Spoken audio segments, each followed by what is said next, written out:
सत श्री अकाल। न्यूज़ 18 पंजाब हरियाणा हिमाचल देख रहे सारे दर्शकों का स्वागत। मैं हामृत वर्दी। एक पासे किसानों का अंदोलन लगातार जारी है तो इस अंदोलन के विचाले पंजाब च स्थानक चोणों का बिगुल वज गया है। जी हां, नगर निगम और नगर परिषद चोणों का ऐलान हो गया है।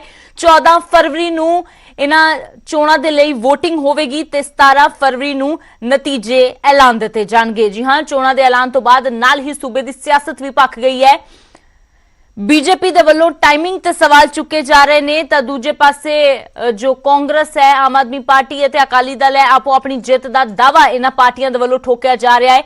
हर कोई कह रहा है कि असीं जित दा परचम लहरावांगे। हालांकि जित दा सेहरा किस दे सिर ते सजदा है इह 17 फरवरी नूं पता लगेगा। निगम चोणां नूं लैके जो है ऐलान होण तो बाद सूबे दी सियासत भख गई है ते नाल ही जो सियासी पार्टियां ने उन्हां ने अपना जो रणनीति बनाउणी ओह वी शुरू कर दित्ती है।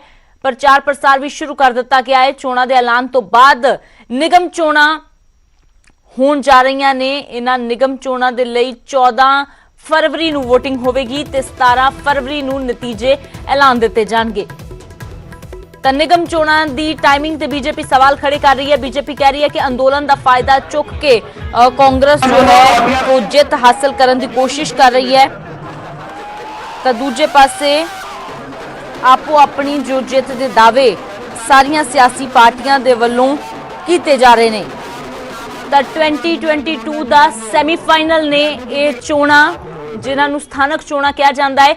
इन्हां चोणां दे विच जिस पार्टी की जित हुंदी है सीधे तौर पर उसका कनैक्शन 2022 दे नाल भी जोड़ के देखा जाता है, क्योंकि फाइनल 2022 दे विच है तो यह 2022 दीयां चोणां दा सैमीफाइनल कहा जाता है। 5 तस्वीरां तुहानूं दिखा दिंदे आ। स्थानक चोणां दा ऐलान जो होया है तो उस तो बाद जित का दावा हालांकि हर पार्टी वालों किया जा रहा है। इस बार मुकाबला भी जिहड़ा है वो चौंकोनी मुकाबला है, क्योंकि बीजेपी ते अकाली दल का गठजोड़ टुटण तो बाद हुण मैदान दे विच बीजेपी भी है, अकाली दल भी है, कांग्रेस भी है, आम आदमी पार्टी भी है। यानी किसी के तौर पर 4 पार्टियां मुख्य तौर पर इन्हां चोणां दे विच आमो सामने खड़ियां होणगियां। तां की कैप्टन का जादू बरकरार रहेगा, यह सवाल है, या फिर बीजेपी शहरी वोट बचा सकेगी?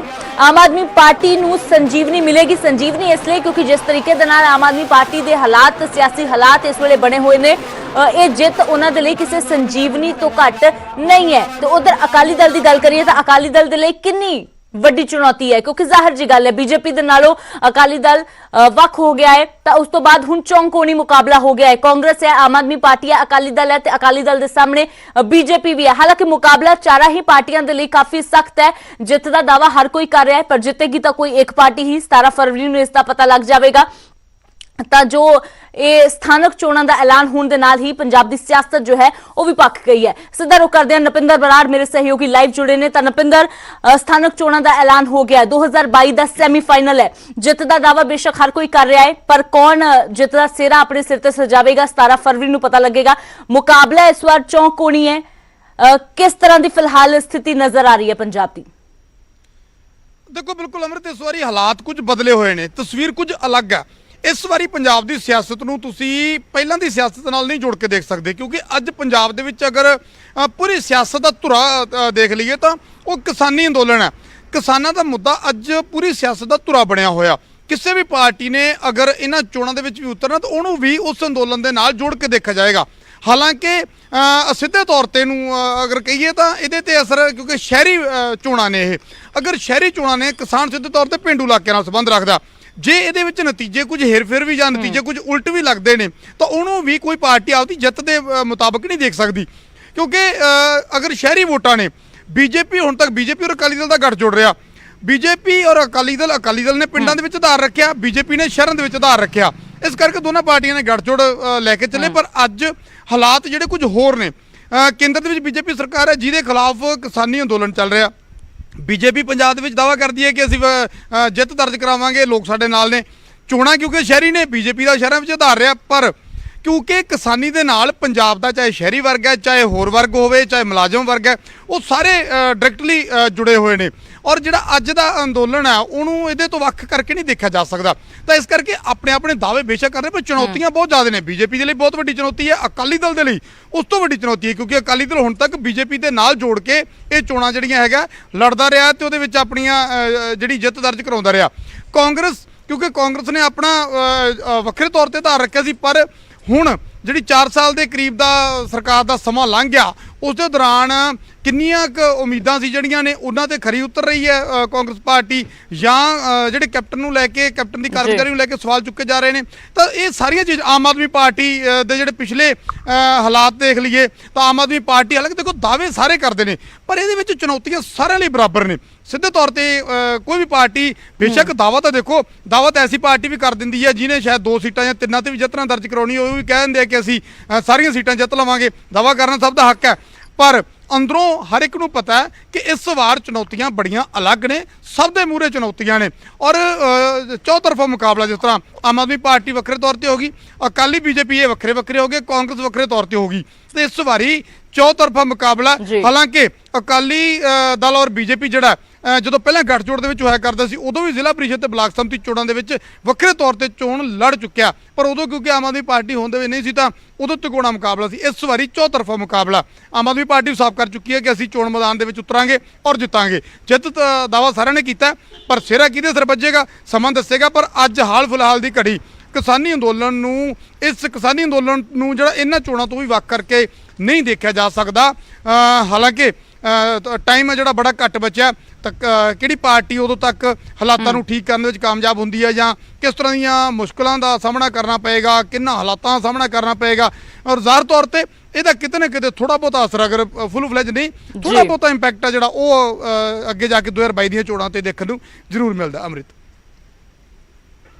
ਬਿਲਕੁਲ ਨਪਿੰਦਰ ਤਾਂ ਚੁਣੌਤੀ ਸਾਰੀਆਂ ਪਾਰਟੀਆਂ ਦੇ ਲਈ ਬਰਾਬਰ ਦੀ ਹੈ ਤਾਂ ਸ਼ੁਕਰੀਆ ਫਿਲਹਾਲ ਨਪਿੰਦਰ ਇਸ ਪੂਰੀ ਜਾਣਕਾਰੀ ਦੇ ਲਈ ਤਾਂ ਸਥਾਨਕ ਚੋਣਾਂ ਦਾ ਬਿਗੁਲ ਵੱਜ ਗਿਆ ਤੇ ਇਸ ਦੇ ਨਾਲ ਹੀ ਸਾਰੀਆਂ ਪਾਰਟੀਆਂ ਨੇ ਜੋ ਆਪਣੀ ਕਮਰ ਵੀ ਕੱਸ ਲਈ ਹੈ ਬੀਜੇਪੀ ਹਾਲਾਂਕਿ ਟਾਈਮਿੰਗ ਤੇ ਸਵਾਲ ਤਾਂ ਖੜੇ ਕਰ ਰਹੀ ਹੈ ਪਰ ਨਾਲ ਦੀ ਨਾਲ ਇਹ ਵੀ ਕਹਿ ਰਹੀ ਹੈ ਕਿ ਜੋ ਜਿੱਤ ਦਾ ਪਰਚਮ ਹੈ ਉਹ ਲਹਿਰਾਇਆ ਜਾਵੇਗਾ ਅਨਿਲ ਸਰੀਨ ਸਾਡੇ ਨਾਲ ਜੁੜੇ ਨੇ ਬੀਜੇਪੀ ਆਗੂ ਨੇ ਤਾਂ ਅਨਿਲ ਜੀ ਹਾਲਾਂਕਿ ਇਸ ਵਾਰ ਦੀਆਂ ਚੋਣਾਂ ਵੱਖਰੀਆਂ ਨੇ ਕਿਉਂਕਿ ਇਸ ਵਾਰ ਭਾਈਵਾਲੀ ਨਹੀਂ ਹੈ ਇਕੱਲੇ ਤੁਸੀਂ ਆਪਣੇ ਦਮ ਤੇ ਚੋਣਾਂ ਲੜਨੀਆਂ ਨੇ ਤੇ ਸ਼ਹਿਰੀ ਵੋਟ ਕੀ ਬਚਾ ਪਾਓਗੇ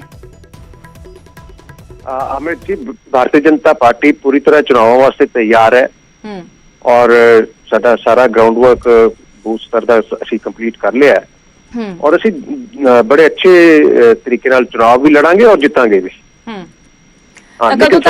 ਕਦੋਂ ਤੱਕ ਨਾਮਾਂ ਦਾ ਐਲਾਨ ਕਰਨ ਜਾ ਰਹੇ ਹੋ ਜਲਦੀ ਹੋ ਜਾਏਗੀ ਸੁਭਾਵਿਕ ਇੱਕ ਨੋਮੀਨੇਸ਼ਨ ਜਿਹੜੀ ਡੇਟ ਹੈਗੀ ਉਸ ਤੋਂ ਪਹਿਲਾਂ ਹੀ ਹੋਏਗਾ ਸਾਡੀ ਸਟੇਟ ਇਲੈਕਸ਼ਨ ਕਮੇਟੀ ਬੈਠੇਗੀ ਔਰ ਉਸ ਫਾਈਨਲ ਹੋਏਗੀ ਸਾਡਾ ਗਰਾਊਂਡ ਵਰਕ ਚੱਲ ਰਿਹਾ ਤਾਂ ਕਿਸ ਤਰ੍ਹਾਂ ਦੀ ਅਨਿਲ ਜੀ ਤਿਆਰੀਆਂ ਕੀਤੀਆਂ ਜਾ ਰਹੀਆਂ ਨੇ ਕਿਉਂਕਿ ਚੁਣੌਤੀ ਤਾਂ ਹੈ ਤਾਂ ਚੁਣੌਤੀ ਵੱਡੀ ਕਿਉਂਕਿ ਇਸ ਵਾਰ ਇੱਕ ਤਾਂ ਪਹਿਲਾਂ ਹੀ ਕਿਸਾਨ ਅੰਦੋਲਨ ਚੱਲ ਰਿਹਾ ਹੈ ਬੀਜੇਪੀ ਦੇ ਖਿਲਾਫ ਕਿਸ ਤਰ੍ਹਾਂ ਦਾ ਗੁੱਸਾ ਦੇਖਣ ਨੂੰ ਮਿਲ ਰਿਹਾ ਹੈ ਉਹ ਵੀ ਤੁਸੀਂ ਉਸ ਤੋਂ ਚੰਗੀ ਤਰ੍ਹਾਂ ਜਾਣੂ ਹੋ ਤਾਂ ਇਸ ਵਿਰੋਧ ਦੇ ਵਿਚਾਲੇ ਸਾਖ ਬਚਾਉਣਾ ਤੇ ਇਸ ਤੇ ਜਿੱਤ ਹਾਸਲ ਕਰਨਾ ਇੱਕ ਵੱਡੀ ਚੁਣੌਤੀ ਤਾਂ ਹੈ ਦੇਖੋ ਚੁਣਾਵ ਕੋਈ ਵੀ ਹੋਵੇ ਔਰ ਕਿਸੇ ਵੀ ਮਾਹੌਲ 'ਚ ਹੋਵੇ ਉਹ ਹਮੇਸ਼ਾ ਹੀ ਇੱਕ ਚੁਣੌਤੀਪੂਰਨ ਹੁੰਦਾ ਹੈ ਆਪਾਂ ਕਿਸੇ ਵੀ ਚੁਣਾਵ ਨੂੰ ਨਹੀਂ ਕਹਿੰਦੇ ਕਿ ਉਹ ਚੁਣਾਵ ਬੜਾ ਈਜ਼ੀ ਗੋਇੰਗ ਹੈ ਜਾਂ ਉਹ ਹੈ ਔਰ ਖਾਸ ਕਰਕੇ ਜਦੋਂ ਕਾਂਗਰਸ ਵਰਗਿਆਂ ਦਾ ਰਾਜ ਹੋਵੇ ਔਰ ਧੱਕੇਸ਼ਾਹੀਆਂ ਪੂਰੀਆਂ ਸਾਨੂੰ ਪਿਛਲੇ ਚੁਣਾਵਾਂ 'ਚ ਦੇਖਣ ਨੂੰ ਮਿਲੀਆਂ ਹੋਣ ਤੇ ਉਹ ਇੱਕ ਨੈਚੁਰਲੀ ਚੈਲੰਜ ਹੋ ਜਾਂਦਾ ਹੈ ਔਰ ਉਸ ਦੇ ਬਾਅਦ ਅੱਜ ਤੱਕ ਜਦੋਂ ਦੀ ਕਾਂਗਰਸ ਆਈ ਉਸ ਤੋਂ ਪਹਿਲਾਂ ਜੇ ਆਪਾਂ ਦੇਖ ਲਈਏ ਕਿ ਜਿੱਦਣ ਵੋਟਾਂ ਹੁੰਦੀਆਂ ਉਦੋਂ ਸ਼ਾਮ ਨੂੰ ਰਿਜ਼ਲਟ ਆ ਜਾਂਦੇ ਨੇ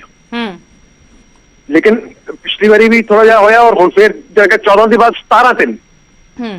17 ਤਰੀਕ ਵਾਸਤੇ ਰੱਖਿਆ ਯਾਨੀ ਕਿ 3 ਦਿਨ ਦਾ ਗੈਪ ਰੱਖਿਆ ਔਰ ਇਹ ਸਮਝ ਤੋਂ ਬਾਹਰ ਹੈ ਕਿ ਐਸੀ ਕਿਹੜੀ ਚੀਜ਼ ਹੈ ਜਿਹਦੇ ਚ ਮੁਸ਼ਕਲ ਨਾਲ ਥੋੜੀਆਂ ਵੋਟਾਂ ਹੁੰਦੀਆਂ ਨੇ ਔਰ ਉਸੇ ਦਿਨ ਸ਼ਾਮ ਨੂੰ ਅੱਜ ਤੱਕ ਰਿਜ਼ਲਟ ਆਉਂਦੇ ਰਹੇ ਨੇ ਔਰ ਇਲੈਕਟ੍ਰੋਨਿਕ ਵੋਟਿੰਗ ਮਸ਼ੀਨ ਹੈਗੀ ਹੈ ਇਹ ਨਹੀਂ ਕਿ ਵੋਟਿੰਗ ਦੀ ਕਾਊਂਟਿੰਗ ਕਰਨੀ ਹੈ ਕਿ ਰਾਤ ਨੂੰ ਦੇਰ ਹੋ ਜਾਏਗੀ ਕੀ ਲੱਗਦਾ ਤੁਹਾਨੂੰ ਕਿ 3 ਦਿਨ ਦਾ ਵਕਫਾ ਜਿਹੜਾ ਪਾਇਆ ਗਿਆ ਕਿਉਂ ਇਹ ਸਰਕਾਰ ਦੀ ਨੀਅਤ ਤੇ ਸ਼ੱਕ ਅੱਛਾ ਸਰਕਾਰ ਦੀ ਨੀਅਤ ਤੇ ਤੁਸੀਂ ਸਵਾਲ ਖੜੇ ਕਰ ਰਹੇ ਹੋ ਅਨਿਲ ਜੀ ਬਣੇ ਰਹੋ ਤੁਸੀਂ ਸਾਡੇ ਨਾਲ ਅਕਾਲੀ ਆਗੂ ਦਿਲਜੀਤ ਚੀਮਾ ਜੁੜ ਗਏ ਨੇ ਤਾਂ ਦਿਲਜੀਤ ਚੀਮਾ ਜੀ 2022 ਦੇ ਸੈਮੀਫਾਈਨਲ ਦੀ ਕਿਸ ਤਰ੍ਹਾਂ ਦੀ ਤਿਆਰੀ ਹੈ ਸਥਾਨਕ ਚੋਣਾਂ ਦਾ ਐਲਾਨ ਹੋ ਗਿਆ ਹੈ ਕਿੰਨੀ ਕੁ ਤਿਆਰੀ ਹੈ ਕਿਉਂਕਿ ਹਾਲਾਤ ਇਸ ਵਾਰ ਦੇ ਵੱਖਰੇ ਨੇ ਬੀਜੇਪੀ ਨਾਲ ਨਹੀਂ ਹੈ ਕੱਲੇ ਆਪਣੇ ਦਮ ਤੇ ਚੋਣਾਂ ਲੜਨੀਆਂ ਨੇ ਕਿੰਨੀ ਕੁ ਤਿਆਰੀ ਹੈ ਦੇਖੋ ਪੂਰੀ ਤਿਆਰੀ ਹੈ ਬੜੀ ਸਰਗਰਮੀ ਦੇ ਨਾਲ ਅਸੀਂ ਸਾਰੀ ਇਲੈਕਸ਼ਨ ਦੀ ਤਿਆਰੀ ਕਰ ਰਹੇ ਹਾਂ ਸਿਰਫ ਇੱਕੋ ਗੱਲ ਦੀ ਚਿੰਤਾ ਹੈ ਕਿ ਇਲੈਕਸ਼ਨਾਂ ਫ੍ਰੀ ਐਂਡ ਫੇਅਰ ਹੋਣ ਤਾਂ ਸਰਕਾਰ ਨੂੰ ਆਪਣੀ ਸਹੀ ਸਥਿਤੀ ਦਾ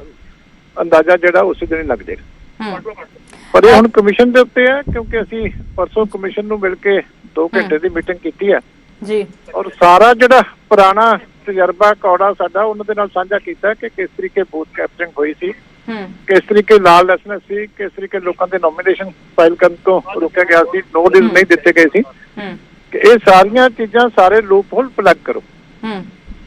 ਇਹ ਹੁਣ ਦੇਖਣ ਵਾਲੀ ਗੱਲ ਹੈ ਕਿ ਇਲੈਕਸ਼ਨ ਕਮਿਸ਼ਨ ਕਿੰਨਾ ਕੁ ਕਰ ਪਾਉਂਦਾ, ਪਰ ਮੈਂ ਸਮਝਦਾ ਕਿ ਜੋ ਪਿਛਲਾ ਟਰੈਕ ਰਿਕਾਰਡ ਹੈ, ਜੇ ਸਖਤੀ ਦੇ ਨਾਲ ਐਕਸ਼ਨ ਲੈਣਾ ਚਾਹੀਦਾ ਹੁੰਦਾ, ਕਮਿਸ਼ਨ ਨੇ ਨਹੀਂ ਲਿਆ ਸੀ ਤੇ ਬਹੁਤ ਵੱਡੀਆਂ ਧਾਤਰੀਆਂ ਹੋ ਗਈਆਂ ਸੀ।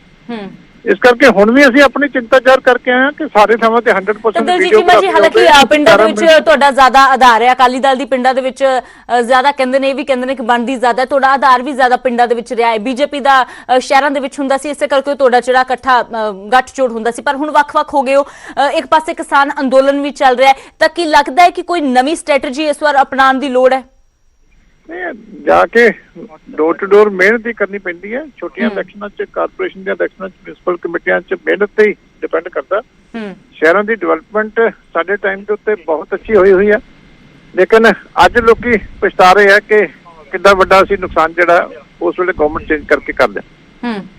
ਇਸ ਲਈ ਹੁਣ ਜਨਤਾ ਬਦਲਾ ਲੈਣਾ ਚਾਹੁੰਦੀ ਹੈ, ਸਿਰਫ ਇਲੈਕਸ਼ਨਾਂ ਫ੍ਰੀ ਐਂਡ ਫੇਅਰ ਹੋਣ, ਇਹਦੇ ਤੇ ਟੇਕ ਹੈ। ਦਲਜੀਤ ਚੀਮਾ ਜੀ ਬਣੇ ਰਹੋ ਤੁਸੀਂ ਸਾਡੇ ਨਾਲ। ਰਮਨ ਬਾਲਾ ਸੁਬਰਾਮਨਿਅਮ ਜੁੜ ਗਏ ਨੇ, ਕਾਂਗਰਸੀ ਆਗੂ ਨੇ। ਤਾਂ ਰਮਨ ਜੀ, ਸਥਾਨਕ ਚੋਣਾਂ ਦਾ ਐਲਾਨ ਹੋ ਗਿਆ ਹੈ, 2022 ਦਾ ਸੈਮੀਫਾਈਨਲ ਹੈ, ਪਰ ਹਾਲਾਤ ਇਸ ਵਾਰ ਵੱਖਰੇ ਨੇ ਕਿਉਂਕਿ ਇੱਕ ਪਾਸੇ ਕਿਸਾਨ ਅੰਦੋਲਨ ਚੱਲ ਰਿਹਾ ਹੈ, ਤਾਂ ਜ਼ਾਹਿਰ ਜੀ ਗੱਲ ਹੈ ਕਿ ਇਹਨਾਂ ਚੋਣਾਂ ਨੂੰ ਵਕਤ ਤਾਂ ਕਰਕੇ ਨਹੀਂ ਦੇਖਿਆ ਜਾ ਸਕਦਾ, ਪਰ ਬੀਜੇਪੀ ਦੇ ਵੱਲੋਂ ਟਾਈਮਿੰਗ ਤੇ ਸਵਾਲ ਜ਼ਰੂਰ ਖੜੇ ਕੀਤੇ ਜਾ ਰਹੇ ਨੇ। ਕਹਿੰਦੇ ਨੇ ਕਿ ਜੋ 14 ਤੋਂ ਲੈ ਕੇ 17 ਤੱਕ ਦਾ ਜੋ ਗੈਪ ਪਾਇਆ ਗਿਆ ਨਾ 3 ਦਿਨ ਦਾ, ਉਹ ਸਰਕਾਰ ਦੀ ਨੀਅਤ ਤੇ ਸਵਾਲ ਖੜੇ ਕਰ ਰਿਹਾ ਹੈ।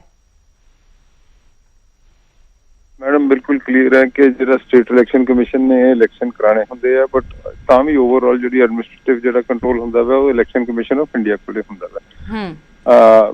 ਇਹ ਗੱਲ ਇਹਨਾਂ ਦੇ ਜਿਹੜੇ ਖਲਸ਼ੇ ਹੈਗੇ ਬਿਲਕੁਲ ਜਿਹੜੇ ਗਲਤ ਹੈਗੇ ਨੇ। ਇਹ ਬੇਸਿਕਲੀ ਉਹ ਹੁਣੇ ਤੋਂ ਇੱਕ ਰੀਜ਼ਨ ਪ੍ਰਪੇਅਰ ਕਰ ਰਹੇ ਨੇ ਕਿਉਂਕਿ ਇਹ ਬੀਜੇਪੀ ਔਰ ਅਕਾਲੀ ਦਲ ਦਾ ਜਿਹੜਾ ਗੱਠਜੋੜ ਟੁੱਟਿਆ ਵਾ। ਇਹ ਤਾਂ ਬਿਲਕੁਲ ਫੈਕਟ ਹੈਗਾ ਵਾ ਕਿ ਵੀ ਇਹਦੇ ਵਿੱਚ ਜਿਹੜਾ ਵਾ ਡਿਵੀਜ਼ਨ ਆਫ ਵੋਟਸ ਹੋਏਗੀ ਔਰ ਲੋਕ ਇਹਨਾਂ ਦੋਨਾਂ ਪਾਰਟੀਆਂ ਤੋਂ ਇਸ ਟਾਈਮ ਪੂਰੀ ਤਰ੍ਹਾਂ ਨਿਰਾਸ਼ ਨੇ ਔਰ ਇਹਨਾਂ ਨੂੰ ਨਕਾਰਨ ਦੇ ਮੂਡ ਦੇ ਵਿੱਚ ਨੇ। ਸੋ ਇਹ ਹੁਣ ਫੇਅਰਨੈਸ ਆਫ ਸਾਰੀ ਗੱਲ ਕਰ ਰਹੇ। ਇੱਕ ਡੇਟ ਜਿਹੜੀ ਉਹਨਾਂ ਨੇ ਪਾਈ ਹੈ ਵੀ 14 ਔਰ 17 ਦੇ ਵਿੱਚ ਇਹ ਜਿਹੜਾ ਡਿਸਾਈਡ ਕਰਨਾ ਹੁੰਦਾ ਵਾ, ਇਹ ਡਿਸਾਈਡ ਕਰਨਾ ਹੁੰਦਾ ਵਾ ਇਲੈਕਸ਼ਨ ਕਮਿਸ਼ਨ ਨੇ ਜੀ। ਔਰ ਇਹਦੇ ਵਿੱਚ ਜਿਹੜੇ ਉਹਨਾਂ ਦੇ ਸੇਫ ਜਿਹੜੇ ਰੂਮਸ ਹੁੰਦੇ ਆ, ਸਟਰੋਂਗ ਰੂਮਸ ਕ੍ਰੀਏਟ ਕੀਤੇ ਜਾਂਦੇ ਆ। ਉਹ ਸਟਰੋਂਗ ਰੂਮਸ ਦੇ ਵਿੱਚ ਬਕਾਇਦਾ ਜਿਹੜੇ ਹੈਗੇ ਆ ਸਾਰੀ ਨਿਗਰਾਨੀ ਹੁੰਦੀ ਆ ਔਰ ਇਹ ਆਪਣੇ ਕੈਂਡੀਡੇਟਸ ਔਰ ਸਾਰਾ ਕੁਝ ਉੱਥੇ ਜਾਂਚ ਸਕਦੇ ਆ। ਇੱਕ ਪ੍ਰੋਪਰ ਪ੍ਰੋਟੋਕਾਲ ਹੁੰਦਾ ਵਾ ਜਿਹੜਾ ਫੋਲੋ ਕਰਨਾ ਹੁੰਦਾ ਵਾ। ਤੇ ਜਿੱਥੋਂ ਤੱਕ ਜੇ ਇਹ ਕਹਿਣਾ ਚਾਹੁੰਦੇ ਆ ਕਿ ਵੀ ਇਹ ਸਾਡਾ ਸੈਮੀਫਾਈਨਲ ਹੈ ਤਾਂ ਅਸੀਂ ਮਨਜ਼ੂਰ ਕਰਨ ਨੂੰ ਤਿਆਰ ਹਾਂ ਜੀ, ਇਹ ਸਾਡਾ ਸੈਮੀਫਾਈਨਲ ਹੈਗਾ ਵਾ। ਤੇ ਲੋਕਾਂ ਨੇ ਸਾਡੇ ਤੇ ਜਿਹੜੇ 4 ਸਾਲ ਦੇ ਸਾਡੇ ਰਾਜ ਤੇ ਇਹਨਾਂ ਦੇ ਜਿਹੜੀਆਂ ਕਾਰਗੁਜ਼ਾਰੀਆਂ ਤੇ ਜਿਹੜਾ ਹੈਗਾ ਵਾ ਉਹ ਮਤਲਬ ਇਹ ਮੋਹਰ ਲੱਗੇਗੀ ਜੀ। ਤਾਂ ਅਨਿਲ ਜੀ, ਰਮਨ ਬਾਲਾ ਜੀ ਕਹਿ ਰਹੇ ਨੇ ਕਿ ਇਹ ਤਾਂ ਕਾਰਨ ਤੁਸੀਂ ਤਿਆਰ ਕਰ ਰਹੇ ਹੋ, ਜਿਸ ਤਰ੍ਹਾਂ ਦੇ ਨਤੀਜੇ ਆਉਣ ਵਾਲੇ ਨੇ ਉਸ ਦੇ ਲਈ ਤੁਸੀਂ ਪ੍ਰਿਪੇਅਰ ਹੋ ਰਹੇ ਹੋ ਤੇ ਉਸ ਦੇ ਲਈ ਬਹਾਨਾ ਤੁਸੀਂ ਪਹਿਲਾਂ ਹੀ ਸੋਚ ਲਿੱਤਾ ਹੈ ਕਿ ਜੇਕਰ ਹਾਲਾਤ ਕੁਝ ਵਿਗੜਦੇ ਨੇ ਤਾਂ ਇਹੀ ਗੱਲ ਕਹੀ ਜਾਵੇਗੀ ਕਿ 3 ਦਿਨ ਦਾ ਗੈਪ ਪਾਇਆ ਗਿਆ ਸੀ ਕਿ ਧਾਂਦਲੀ ਕੀਤੀ ਜਾ ਸਕੇ। ਜੀ ਬਾਲਾ ਜੀ ਬੜੇ ਸੁਲਝੇ ਔਰ ਸਿਆਣੇ ਬੰਦੇ ਨੇ ਔਰ ਗੱਲ ਨੂੰ ਕਿਵੇਂ ਘੁਮਾਣਾ ਹੈ ਘੁਮਾ ਲੈਂਦੇ ਨੇ। ਸਵਾਲ ਤੇ ਇਹ ਹੈ ਕਿ ਇਹ ਗਰੰਟੀ ਕਰ ਸਕਦੇ ਕਿ ਫੇਰ ਇਲੈਕਸ਼ਨਸ ਕਰਾ ਪਾਣਗੇ ਕਿਉਂਕਿ ਹੁਣ ਤੱਕ ਜਿੰਨੇ ਇਹਨਾਂ ਦੇ ਰਾਜ ਦੇ ਚੁਣਾਵ ਹੋਏ ਨੇ ਆਪਾਂ ਤੁਸੀਂ ਵੀ ਉਹਨੂੰ ਮੋਨੀਟਰ ਕੀਤਾ ਔਰ ਦੇਖਿਆ ਔਰ ਆਪਣੇ ਟੈਲੀਵਿਜ਼ਨ ਤੇ ਟੈਲੀਕਾਸਟ ਵੀ ਕੀਤਾ ਕਿਸ ਤਰੀਕੇ ਨਾਲ ਵਿਰੋਧੀ ਪਾਰਟੀਆਂ ਦੇ ਕੈਂਡੀਡੇਟਸ ਨੂੰ ਨੋਮੀਨੇਸ਼ਨ ਨਾ ਫਾਈਲ ਕਰ ਸਕਣ, ਉਹਦੇ ਵਾਸਤੇ ਪੂਰਾ ਸਰਕਾਰੀ ਤੰਤਰ ਦਾ ਦੁਰਉਪਯੋਗ ਕਰਨਾ। ਜੇ ਕਿਤੇ ਫਾਈਲ ਕਰ ਲਿਆ ਤਾਂ ਉਹਨੂੰ ਕਿਵੇਂ ਰਿਜੈਕਟ ਕਰਾਣੇ ਨੇ ਰਿਟਰਨਿੰਗ ਅਫਸਰਾਂ ਕੋਲ ਪ੍ਰੈਸ਼ਰ ਪਾ ਕੇ ਔਰ ਉਹਦੇ ਬਾਅਦ ਵੋਟਾਂ ਦੇ ਉੱਤੇ ਤੁਸੀਂ ਸਾਰਿਆਂ ਨੇ ਦੇਖਿਆ ਔਰ ਤੁਹਾਡੇ ਟੀਵੀ ਚੈਨਲ ਤੇ ਵੀ ਪਿਛਲੀ ਵਾਰੀ ਜਦੋਂ ਵੋਟਿੰਗ ਡੇ ਸੀਗਾ ਤੁਸੀਂ ਖੁਦ ਟੈਲੀਕਾਸਟ ਕੀਤਾ ਕਿ ਕਿਸ ਤਰੀਕੇ ਨਾਲ ਗੁੰਡਾਗਰਦੀ ਦਾ ਨੰਗਾ ਨਾਚ ਕਾਂਗਰਸ ਦੇ ਕਾਰਜਕਰਤਾਵਾਂ ਨੇ ਕੀਤਾ ਔਰ ਸਾਰੇ ਬੂਥਾਂ ਦੇ ਉੱਤੇ ਜਿਹੜਾ ਹੈਗਾ ਆਪੋਜੀਸ਼ਨ ਦੇ ਜਿਹੜੇ ਟੈਂਟ ਲੱਗੇ ਸੀ ਉਹ ਖਾੜ ਕੇ ਸੁੱਟ ਦਿੱਤੇ ਔਰ ਕਬਜ਼ਾ ਕਰ ਲਿਆ। ਤੇ ਇਹ ਜਿਹੜੀਆਂ ਚੀਜ਼ਾਂ ਜਿਹੜੀਆਂ ਹੈਗੀਆਂ ਨੇ ਔਰ ਇਹ ਪ੍ਰਾਪਤ ਕਰਕੇ ਆਪਾਂ ਕਹੀਏ ਕਿ ਸਾਡੀ ਪਾਲਿਸੀ ਦੀ ਜਿੱਤ ਹੋ ਗਈ। ਮੈਂ ਕਹਿੰਦਾ ਕਿ ਇਹ ਬੜੀ ਕੋਈ ਅੱਛੀ ਗੱਲ ਨਹੀਂ ਹੈਗੀ ਔਰ ਉਮੀਦ ਕਰਦਾ ਇੱਕ ਜੇ ਫੇਅਰ ਐਂਡ ਇਲੈਕਸ਼ਨ ਕਰਾਂਗੇ ਤੇ ਜਿਹੜੀ ਪਾਰਟੀ ਦਾ ਹੋਏਗਾ ਜੇ ਸਮਝਦੇ ਨੇ ਕਿ ਇਹਨਾਂ ਦਾ 4 ਸਾਲ ਦਾ ਰਾਜ ਚੰਗਾ ਰਿਹਾ ਲੋਕ ਇਹਨਾਂ ਨੂੰ ਵੋਟ ਪਾ ਦੇਣਗੇ। ਜੇ ਜੋ ਅਸੀਂ ਸਮਝਦੇ ਹਾਂ ਜੋ 4 ਸਾਲਾਂ ਚ ਬੇੜਾ ਗਰਕ ਪੰਜਾਬ ਦਾ ਹੋਇਆ ਤੇ ਲੋਕ ਇਹਨਾਂ ਨੂੰ ਨਿਕਾਰਨਗੇ। ਲੇਕਿਨ ਇਹ ਡੈਮੋਕ੍ਰੇਸੀ ਹੈਗੀ ਹੈ, ਲੋਕਾਂ ਦਾ ਜੋ ਵੀ ਮਤ ਹੋਏਗਾ ਸਾਰੀਆਂ ਪੋਲੀਟੀਕਲ ਪਾਰਟੀਆਂ ਉਸ ਨੂੰ ਐਕਸੈਪਟ ਕਰਦੀਆਂ ਨੇ। ਲੇਕਿਨ ਸਵਾਲ ਇਹ ਹੈ ਕਿ ਲੋਕਾਂ ਦਾ ਮਤ ਫ੍ਰੀ ਐਂਡ ਫੇਅਰ ਤਰੀਕੇ ਨਾਲ ਸਾਹਮਣੇ ਆ ਤਾਂ ਫਿਲਹਾਲ ਜਿਸ ਤਰ੍ਹਾਂ ਦੇ ਤੁਹਾਨੂੰ ਖਦਸ਼ੇ ਨੇ ਕਿ ਇਸ ਤਰ੍ਹਾਂ ਦੇ ਹਾਲਾਤ ਬਣ ਸਕਦੇ ਨੇ, ਤਾਂ ਕੀ ਮੁਲਾਕਾਤ ਕਰਨ ਦਾ ਕੋਈ ਪਲਾਨ ਹੈ ਚੋਣ ਕਮਿਸ਼ਨਰ ਦੇ ਨਾਲ? ਨਹੀਂ, ਅਸੀਂ ਪਿੱਛੇ ਮਿਲ ਕੇ ਆਏ ਹਾਂ ਜੀ, ਅਸੀਂ ਆਲਰੇਡੀ ਮਿਲ ਕੇ ਆਏ ਹਾਂ। ਨਹੀਂ, ਹੁਣ ਜਿਸ ਤਰ੍ਹਾਂ ਦੇ ਖਦਸ਼ੇ ਤੁਸੀਂ ਪ੍ਰਗਟਾ ਰਹੇ ਹੋ, ਕਿਉਂਕਿ 3 ਦਿਨ ਦਾ ਗੈਪ ਹੀ ਪੈ ਗਿਆ, ਹੁਣ ਆਉਣ ਵਾਲੇ ਦਿਨਾਂ ਦੇ ਵਿੱਚ ਹੋ ਸਕਦੀ ਹੈ ਮੁਲਾਕਾਤ? ਨਹੀਂ, ਅਸੀਂ ਜਦੋਂ ਵੀ ਲੋੜ ਹੋਏਗੀ, ਔਰ ਅਸੀਂ ਆਲਰੇਡੀ ਪਹਿਲਾਂ ਮਿਲ ਕੇ ਆਏ ਹਾਂ ਇਲੈਕਸ਼ਨ ਕਮਿਸ਼ਨ ਨੂੰ, ਮੈਂ ਆਪ ਗਿਆ ਸੀਗਾ ਔਰ ਅਸੀਂ ਉਹਨਾਂ ਨੂੰ ਦੱਸ ਕੇ ਆਏ ਸਾਰਾ ਕੁਝ ਵੀ ਪਿਛਲੀ ਵਾਰੀ ਕੁਝ ਹੋਇਆ ਸੀਗਾ। ਔਰ ਅਸੀਂ ਤੇ ਇਸੇ ਪਿੱਛੇ ਪੈਰਾਮੈਡੀਕਲ ਫੋਰਸਿਸ ਜਿਹੜੀ ਹੈਗੀਆਂ ਨੇ, ਪੈਰਾ ਫੋਰਸਿਸ ਜਿਹੜੀ ਹੈਗੀਆਂ ਨੇ, ਉਹਨਾਂ ਨੂੰ ਤੈਨਾਤ ਕਰਨ ਵਾਸਤੇ ਰਿਕੁਐਸਟ ਵੀ ਕੀਤੀ ਹੈ। ਕਿਉਂਕਿ ਸਰਕਾਰ ਨੇ ਜਿਸ ਤਰੀਕੇ ਨਾਲ ਸਰਕਾਰੀ ਤੰਤਰ ਦਾ ਦੁਰਉਪਯੋਗ ਕਰਕੇ ਪਿਛਲੇ ਚੁਣਾਵਾਂ 'ਚ ਧਾਂਦਲੀਆਂ ਕੀਤੀਆਂ ਨੇ ਔਰ ਧੱਕੇ ਨਾਲ ਜਿੱਤ ਪ੍ਰਾਪਤ ਕੀਤੀ ਹੈ, ਉਹ ਲੋਕਾਂ ਦਾ ਮੈਂਡੇਟ ਨਹੀਂ ਸੀਗਾ, ਉਹ ਕਾਂਗਰਸ ਦੀ ਧੱਕੇਸ਼ਾਹੀ ਦਾ ਮੈਂਡੇਟ ਸੀਗਾ। ਅਨੀਤਾ ਜੀ, ਅਸੀਂ ਚਾਹੁੰਦੇ ਹਾਂ ਕਿ ਜੀ ਰਮਨ ਜੀ ਕੁਝ ਕਹਿ ਰਹੇ ਨੇ, ਅਨਿਲ ਜੀ ਸੁਣ ਲੈਂਦੇ ਆ। ਜੀ ਰਮਨ ਜੀ। ਅੰਮ੍ਰਿਤਾ ਜੀ, ਠੀਕ ਹੈ, ਮੈਂ ਇਹਨਾਂ ਦੀ ਜਿਹੜੀ ਐਲੀਗੇਸ਼ਨ ਹੈਗੀ ਹੈ ਅਸੀਂ ਉਹਨੂੰ ਬਿਲਕੁਲ ਕੀ ਕਹਿੰਦੇ ਆ, ਅਸੀਂ ਪ੍ਰੂਵ ਕਰਾਂਗੇ ਵੀ ਇਹ ਗਲਤ ਹੈਗੀ ਹੈ ਔਰ ਬਿਲਕੁਲ ਫੇਅਰ ਇਲੈਕਸ਼ਨ ਹੋਣਗੇ। ਪਰ ਮੈਂ ਸਰੀਨ ਸਾਹਿਬ ਨੂੰ ਯਾਦ ਦਿਵਾਉਣਾ ਚਾਹੁੰਦਾ ਮੈਂ ਕਿ ਇਹਨਾਂ ਦੇ ਲੋਕਲ ਬੋਡੀ ਮਿਨਿਸਟਰ ਸੀਗੇ ਅਨਿਲ ਜੋਸ਼ੀ ਜੀ। ਅਨਿਲ ਜੋਸ਼ੀ ਜੀ ਦੇ ਜਿਹੜੇ ਇਲੈਕਸ਼ਨ ਹੋਇਆ ਸੀ ਤਰਨਤਾਰਨ ਦੇ ਵਿੱਚ, ਜਿਹਦੇ ਚ ਅਕਾਲੀ ਦਲ ਦੇ ਉੱਤੇ ਉਹਨਾਂ ਨੇ ਇਲਜ਼ਾਮ ਲਾਇਆ ਸੀਗਾ ਕਿ ਵੀ ਇਸ ਤੋਂ ਗੁੰਡਾਗਰਦੀ ਵਾਲੀ ਸਰਕਾਰ ਜਿਹੜੀ ਹੈਗੀ ਆ, ਜਿਸ ਇਹਨਾਂ ਨੇ ਸਾਡੇ ਬੰਦੇ ਕੁੱਟੇ, ਉਹਨਾਂ ਦਾ ਭਰਾ ਕੁੱਟਿਆ, ਉਹਨਾਂ ਤੇ ਕੇਸ ਕੀਤਾ, ਇਹਦੇ ਤੇ ਵੀ ਕਦੀ ਸਪਸ਼ਟੀਕਰਨ ਦੇ ਦੇਣ ਕਿ ਵੀ ਅਸੀਂ ਤਾਂ ਆਪਸ ਦੇ ਵਿੱਚ ਵੀ ਜਦੋਂ ਅਸੀਂ ਰਾਜ ਭਾਗ ਦੇ ਸੀਗੇ ਅਸੀਂ ਤਾਂ ਵੀ ਲੁੱਟਦੇ ਸੀ ਇਲੈਕਸ਼ਨ, ਉਹਦੇ ਬਾਰੇ ਤਾਂ ਇਹਨਾਂ ਨੇ ਕਦੀ ਕੋਈ ਕਮੈਂਟ ਨਹੀਂ ਕੀਤਾ। ਇਹਨਾਂ ਨੂੰ ਪੁੱਛ ਲਓ ਕਿ ਅਨਿਲ ਜੋਸ਼ੀ ਜੀ ਨੇ ਕੋਈ ਐਲੀਗੇਸ਼ਨ ਲਾਇਆ ਸੀਗਾ ਕਿ ਨਹੀਂ ਲਾਇਆ ਸੀਗਾ, ਉਹਨਾਂ ਦੇ ਨਾਲ ਤਰਨਤਾਰਨ 'ਚ ਧੱਕਾ ਅਕਾਲੀ ਦਲ ਨੇ ਕੀਤਾ ਸੀ ਕਿ ਨਹੀਂ ਕੀਤਾ ਸੀ। ਇਸ ਤੋਂ ਜ਼ਿਆਦਾ ਕਲੀਅਰਿੰਗ ਐਗਜ਼ਾਮਪਲ ਮੈਂ ਤੁਹਾਨੂੰ ਕੀ ਦੇ ਸਕਦਾ ਮੈਂ ਕਿ ਵੀ ਇਹਨਾਂ ਦੇ ਰਾਜ 'ਚ ਕੀ ਹੁੰਦਾ ਰਿਹਾ ਵਾ। ਇਸ ਕਰਕੇ ਸਰੀਨ ਸਾਹਿਬ, ਮੇਰੇ ਹਿਸਾਬ ਨਾਲ ਆਪਾਂ ਲੈਟ ਅਸ ਫੇਸ ਦਾ ਟਰੂਥ ਵੈਰੀ ਬੋਲਡਲੀ। ਇਸ ਟਾਈਮ ਤੁਹਾਡੇ ਅਗੇਂਸਟ ਤੁਹਾਡੇ ਸਾਹਿਬ ਮੇਰੀ ਇੱਕ ਬੇਨਤੀ ਹੈ, ਤੁਹਾਡੇ ਅਗੇਂਸਟ ਬਹੁਤ ਬੜਾ ਵੱਡਾ ਰੋਸ਼ ਹੈ ਔਰ ਤੁਹਾਨੂੰ ਦਿਖ ਜਾਏਗਾ ਕਿ ਤੁਹਾਡੇ ਡੱਬੇ ਖਾਲੀ ਨਿਕਲਨੇ ਆ, ਤੁਹਾਨੂੰ ਵੋਟ ਨਹੀਂ ਪਾਣੀ ਲੋਕਾਂ ਨੇ। ਇਸ ਵਾਰੀ ਤੁਹਾਨੂੰ ਪਤਾ ਲੱਗ ਜਾਏਗਾ ਵੀ ਤੁਹਾਨੂੰ ਕਿੰਨੀ ਬੁਰੀ ਤਰ੍ਹਾਂ ਨਕਾਰਨਗੇ। ਮੈਂ ਇਹ ਨਹੀਂ ਕਹਿੰਦਾ ਪਿਆ, ਤੁਸੀਂ ਪੰਜਾਬ ਦੇ ਨਾਲ ਜਿਹੜਾ ਧਰੋਹ ਕਮਾਇਆ ਵਾ ਉਹਦਾ ਤੁਹਾਨੂੰ ਜਵਾਬ ਮਿਲੇਗਾ। ਔਰ ਮੈਨੂੰ ਔਰ ਡੈਮੋਕ੍ਰੇਸੀ 'ਚ ਬਟਨ ਜਿਹੜਾ ਹੁੰਦਾ ਵਾ ਇਲੈਕਸ਼ਨ ਮਸ਼ੀਨ ਦਾ, ਉਹੀ ਤਰੀਕਾ ਹੁੰਦਾ ਵਾ ਲੋਕਾਂ ਨੂੰ ਦੱਸਣ ਦੀ ਕਿ ਵੀ ਤੁਸੀਂ ਕਿੰਨੇ ਕੁ ਗਲਤ। ਬਿਲਕੁਲ ਬਾਲਾ ਜੀ, ਤੁਸੀਂ ਬਿਲਕੁਲ ਠੀਕ ਕਹਿ ਰਹੇ ਹੋ ਕਿ ਡੈਮੋਕ੍ਰੇਸੀ ਦੇ ਵਿੱਚ ਵੋਟਰ ਦਾ ਜਿਹੜਾ ਅਧਿਕਾਰ ਹੁੰਦਾ ਹੈ ਉਹੀ ਰਿਜ਼ਲਟ ਨੂੰ ਰਿਫਲੈਕਟ ਕਰਦਾ ਹੈ। ਲੇਕਿਨ ਸਵਾਲ ਇਹ ਹੈ ਕਿ ਕੀ ਤੁਸੀਂ ਡੈਮੋਕ੍ਰੈਟਿਕ ਪ੍ਰੋਸੈਸ ਰਹਿਣ ਦਿਓਗੇ? ਹੁਣ ਤੱਕ ਤੁਹਾਡਾ ਐਕਸਪੀਰੀਅੰਸ ਇਹੀ ਰਿਹਾ ਹੈਗਾ ਕਿ ਤੁਸੀਂ ਧੱਕੇ ਨਾਲ ਹੀ ਚੁਣਾਵ ਜਿੱਤੇ ਨੇ, ਧੱਕੇ ਨਾਲ ਹੀ ਨੋਮੀਨੇਸ਼ਨ ਰਿਜੈਕਟ ਕੀਤੇ ਨੇ। ਮੈਂ ਤੁਹਾਨੂੰ ਤੁਹਾਡਾ ਐਗਜ਼ਾਮਪਲ ਦਵਾਤਾ, ਤੁਹਾਡਾ ਕਿਰਦਾਰ ਨਾਲ ਪੁਰਾਣਾ ਦਿਖਾਤਾ, ਤੁਹਾਡੇ ਭਾਈ ਤੁਹਾਡੀ ਆਪਣੀ ਪਾਰਟੀ ਦੇ ਨਾਲ ਕੀ ਹੋਇਆ। ਬਾਲਾ ਸੁਬਰਾਮਨੀਅਮ ਜੀ, ਤੁਸੀਂ ਪਿਛਲੇ ਇਲੈਕਸ਼ਨ ਫੇਰ ਹੋਣਗੇ, ਤੁਸੀਂ ਕੋਈ ਕਿਸੇ ਤਰ੍ਹਾਂ ਦੀ ਜਿਹੜੀ ਹੈ ਅੜੰਗਾ ਨਹੀਂ ਹਟਾਵਾਂਗੇ। ਸਟੇਟ ਕਮਿਸ਼ਨ ਨੂੰ ਜਿਹੜਾ ਵਾ ਪੂਰਾ ਫਰੀडम ਦੇਵਾਂਗੇ। ਨਹੀਂ, ਤੁਸੀਂ ਉਹ ਚੀਜ਼ ਭੁੱਲ ਗਏ ਜਦੋਂ ਪੰਚਾਇਤ ਚੁਣਾਵ ਵਿੱਚ ਤੁਸੀਂ ਧਾਂਦਲੀਆਂ ਕੀਤੀਆਂ। ਤੁਸੀਂ ਉਹ ਚੀਜ਼ ਭੁੱਲ ਗਏ ਜਦੋਂ ਪਿਛਲੇ ਨਗਰ ਨਿਗਮ ਦੇ ਚੁਣਾਵ ਪਟਿਆਲੇ 'ਚ ਹੋਏ, ਕੀ ਕੁਝ ਹੋਇਆ, ਤੁਸੀਂ ਭੁੱਲ ਗਏ ਹੋ। ਨਹੀਂ ਰੱਖਿਆ ਹੁੰਦਾ ਸਾਹਿਬ, ਗੱਲਾਂ 'ਚ ਕੁਝ ਨਹੀਂ ਰੱਖਿਆ ਹੁੰਦਾ। ਤੁਸੀਂ ਕਿਸੇ ਜਗ੍ਹਾ ਪ੍ਰੂਵ ਕਰ ਪਾਏ ਤੁਹਾਡੇ ਦਾ ਚਲੋ ਰਮਨ ਜੀ, ਅਨਿਲ ਜੀ, ਫਿਲਹਾਲ ਉਮੀਦ ਕਰਦੇ ਹਾਂ, ਚਲੋ ਪਿਛਲੀਆਂ ਜੋ ਗੱਲਾਂ ਹੋ ਗਈਆਂ, ਉਮੀਦ ਕਰਦੇ ਹਾਂ ਕਿ ਇਸ ਵਾਰ ਜੋ ਫੇਅਰ ਇਲੈਕਸ਼ਨ ਹੋਣ ਤੱਕ ਹੀ ਮੈਂਡੇਟ ਦਿੰਦੇ ਨੇ ਲੋਕ, ਇਹ ਵੀ 17 ਜਨਵਰੀ ਨੂੰ ਜੋ 17 ਫਰਵਰੀ ਨੂੰ ਪਤਾ ਲੱਗ ਜਾਵੇਗਾ। ਸ਼ੁਕਰੀਆ ਰਮਨ ਜੀ, ਨਿਊਜ਼ 18 ਪੰਜਾਬ ਹਰਿਆਣਾ ਹਿਮਾਚਲ ਦੇ ਨਾਲ ਜੁੜਨ ਜੀ। ਅਨਿਲ ਜੀ, ਤੁਹਾਡਾ ਵੀ ਸ਼ੁਕਰੀਆ ਆਪਣਾ ਸਮਾਂ ਦੇਣ ਦੇ ਲਈ। ਤਾਂ ਫਿਲਹਾਲ ਨਿਗਮ ਚੋਣਾਂ ਨੂੰ ਲੈ ਕੇ ਜਿੱਥੇ ਬਿਗੁਲ ਵੱਜ ਗਿਆ, ਉੱਥੇ ਸਿਆਸਤ ਵੀ ਪੱਕ ਗਈ ਹੈ। ਹਰ ਪਾਰਟੀ ਇੱਕ ਦੂਜੇ ਦੇ ਉੱਪਰ ਨਿਸ਼ਾਨੇ ਸਾਧ ਰਹੀ ਹੈ ਤੇ ਆਪੋ ਆਪਣੀ ਜਿੱਤ ਦਾ ਦਾਅਵਾ ਵੀ ਠੋਕਿਆ ਜਾ ਰਿਹਾ ਹੈ। ਫਿਲਹਾਲ ਇੱਕ ਛੋਟੇ ਜਿਹੇ ਬ੍ਰੇਕ ਦੇ ਲਈ ਰੁਕਦੇ ਹਾਂ।